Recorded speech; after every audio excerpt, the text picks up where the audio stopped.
In this video, we'll be discussing Module 7, Arrays. So an array is a collection of variables that have the same data type.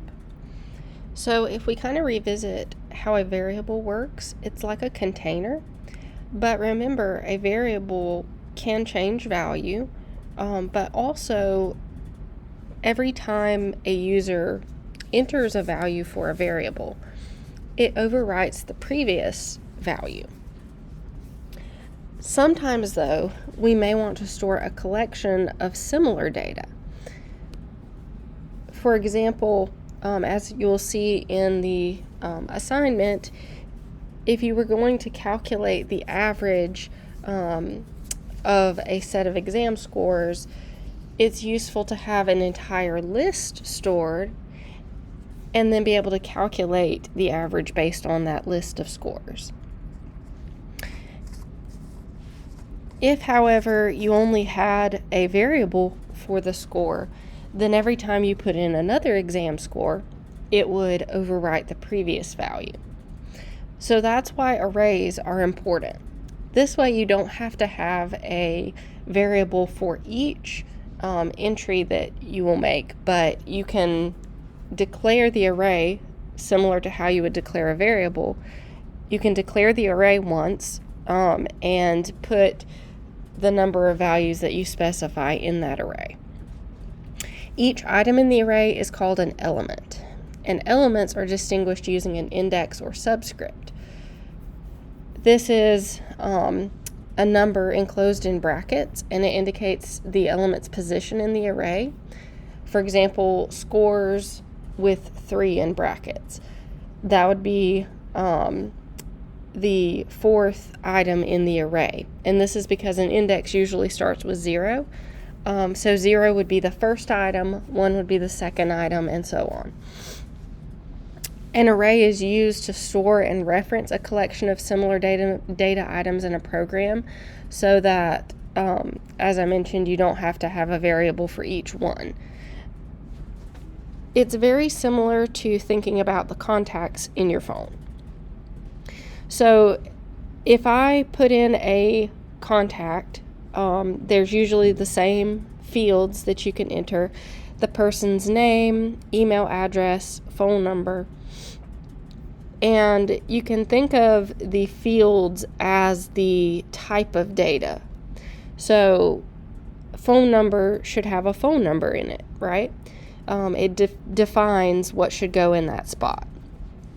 Now, if I save a contact, so you see in the list of contacts, if I save a contact as John Appleseed, and John Appleseed has a email address and a phone number in there, when I go to save a new contact, let's say Kate Bell, if I put that contact in and I put her name and email and phone number, does it overwrite the previous contact, John Appleseed, that I put in? Does Kate Bell's phone number now replace John Appleseed's phone number? Well, no. That's not how the contacts in our phone work. We can save an entire list of contacts, and each contact has the same type of information, but we can reference the specific contact in the list to find that person's information. And we can save as many as we want. We don't have to be, we are able to save more than just one contact at a time. So the way that works, think of that in reference to the arrays. It's very similar. So you have a type of data, you define that just as you did with variables, but you can store more than one item, and you simply reference the position in the array. So what spot is it in? So we'll look at our first examples of arrays here.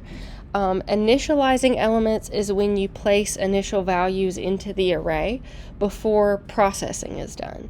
So there's a couple ways you can do this. One is to manually assign a value to each element in the array.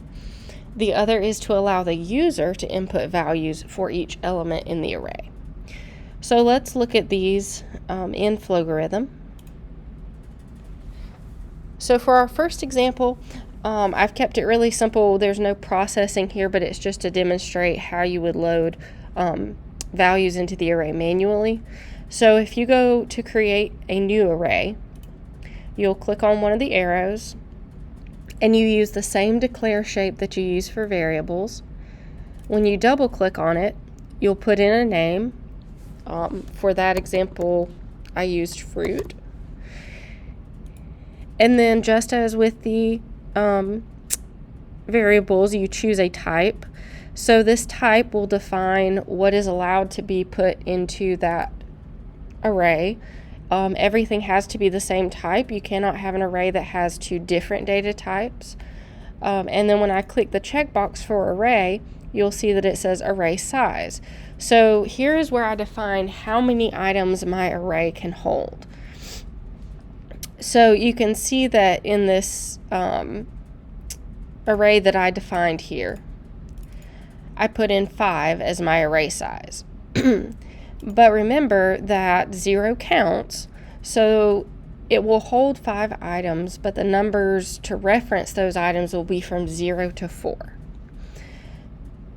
Then, once you're ready to assign values to that array, you'll use assign, just as you would for a variable. But in the variable name, you'll put the name of the array, and then in brackets, the position that you want to assign. And then in the expression, you would assign it just as you would a variable. So in this case, I've assigned fruit in brackets 0, 1, 2, 3, and 4. And each one I've given a string value, which is in quotation marks because it is a string. And I put the names of several fruits. Okay, and then the other way that you can assign values is by allowing the user to do so.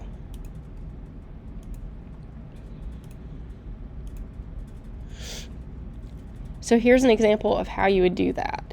The array is declared the same way. In this case, I've named the array favorite fruits, and I've assigned a value of 3 for the amount that it can contain. Then I have the user enter their top 3 favorite fruits, and I've instructed them to enter 1 fruit at a time. Here I have to use a loop. So I've declared an integer I, just as we learned in the loops lesson. I've assigned a for loop to run for I 0 to 2, increase by 1 each step. So remember again, 0 counts, so from 0 to 2 would be those 3 spots. Every time this loop runs, it will ask the user for input, and I've put favorite fruits and in brackets I. So each step, it will change that number, so it will allow them to put in a value for each spot in that array. So it will go 0, 1, 2. Then it outputs what fruits they put in. So I'll just run this so you can see how that works. Please enter your top 3 favorite fruits. Enter 1 fruit at a time. So I will put apple, orange, and strawberry. Okay, and it tells me your favorite fruits are apple, orange, and strawberry. Pretty simple. So you can see how the difference between the two. If it's something that we need to manually assign, we can do so just like assigning a value to a variable. If it's something that the user needs to put in, we can easily use a loop to allow them to put in input for each item in that array. And to the user, it appears very simple. They wouldn't really be able to tell the difference between that and a variable. Once items have been put into an array, then it's possible to search the array for a particular value. Elements of an array are usually processed in sequence beginning with the first element, and that's why we can use loops to accomplish this, because it's easy to go from 0 to whatever the upper limit is of that array. So in our example, our problem statement is a program must store the names of 5 fruits in an array and allow a user to search for a fruit name. If the fruit name matches one of the fruits in the array, the program should display the search results and list the number of the element in the array that matched the search term. Okay, so we'll look at this in Flowgorithm. So try not to be overwhelmed by this. There are a lot of shapes in this example, but really a lot of it you've already looked at. So the first thing I have is that I declare my integer I and set I to 0, so it has a starting point, and that's just going to be my counter, just as we've used in loops before. Then I have the same code here from the example of manually loading an array. So I've just assigned 5 different fruit names to populate this array. From this point, I give the user instructions. This database contains a list of fruits. Enter the name of a fruit to search the database for that fruit. I declare a string variable named search value so that I have a place to store what the user types in as their search value. This one is a little bit different, but don't let it trip you up. If I open it up, I'm declaring a variable named element found, and the reason I've assigned it Boolean is just because Boolean is a true or false value. That's it. So this is just going to be our signal variable, basically, to say yes, we have found that search value, or no, we have not, and determine what happens based on that. Okay, and then I set element found to false so that initially it will process continuing to search because it shouldn't have found the element to begin with. So I set it to false, and then in my loop I specify 2 conditions. So as long as element found equals false and I is less than size fruit. So this is a special little thing that you can use in Flowgorithm, and other programming languages have ways to do this as well. So size is kind of a special keyword. Any array that you have, you can use size and put in parentheses the name of the array to determine how many values are stored in that array. So in this case, the size of our array is 5. But if I were to change this, then dynamically this would also change because it will look for the current size of that array. So it's just a better practice to reference that instead of me manually putting in 5, or it would actually be 4 because the value of I is from 0 to 4 in this case. But it's better for me to just put in size so that I know it won't go beyond the size of that array, and if I have to change the array for some reason, then this will just dynamically update with that. But the point is, element found equals false as long as it has not found the search value and we're still below the size of the array, it will continue searching. Okay, so if those 2 conditions are both true, then it will say fruit I, so whatever position we're currently looking at, equals search value. That's a condition for our if statement. If it's true, then we're going to change the element found variable to true and output search results, fruit, whatever the value is, and the item location in the array. So the reason that I've put I plus 1 here is simply for the benefit of the user and their output.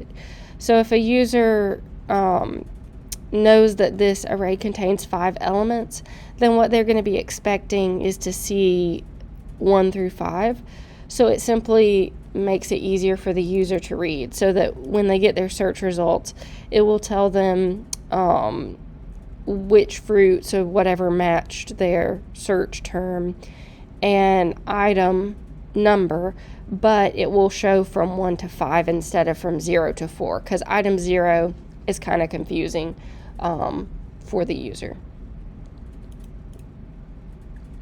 And then below that, we just have a way to increment this. So I equals I plus 1. So it will add 1 if this continues around. So if the search value is not found in a particular element, it will take the false path and it'll simply increment, and this loop will run again for the next spot in the array, and so on. If it does find it, then element found becomes true, and so this condition here where element is false would become false, and it would proceed to this last if statement. If element found is still false, so remember there's two things that can exit this loop. One is that element found becomes true. The other is that we exceed the size of the array. So if the value that the user typed in does not exist in the array at all, it won't continue searching once it's looked at every element in the array. So if that's the case, then it will, if the element found is still false, then it will simply explain that the search value is not found. If it's not false, so if the value is found and element found equals true, then this false path doesn't have any other action because we've already output the search results over here in the loop as part of that process. So that way we have two different outputs available if their search is found and then if it's not found. So let's just run this to see how it processes. So we know as the programmer that our array contains 5 fruits: apple, orange, grapes, watermelon, and lemon. Okay, so I'm going to run this, and it says this database contains a list of fruits. Enter the name of a fruit to search the database for that fruit. All right, so I will start off with apple. And it tells me search results, apple, item 1. Okay, so I can see how this processes.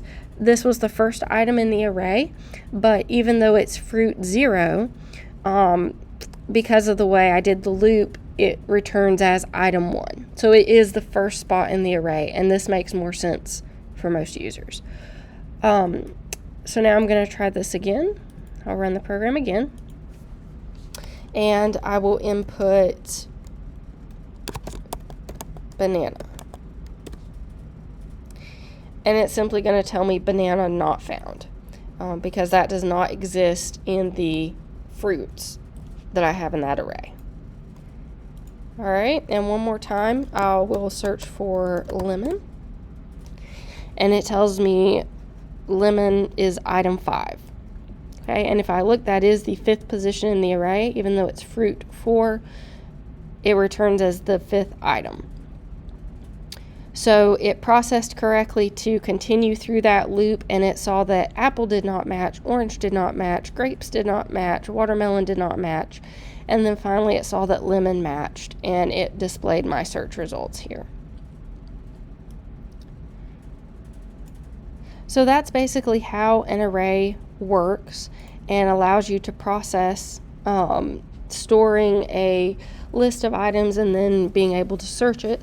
There's a lot more things you can do with an array, but this is just a very basic beginning overview to kind of show you how the computer looks at an array and how you reference the different items, how you can search through them, and things like that.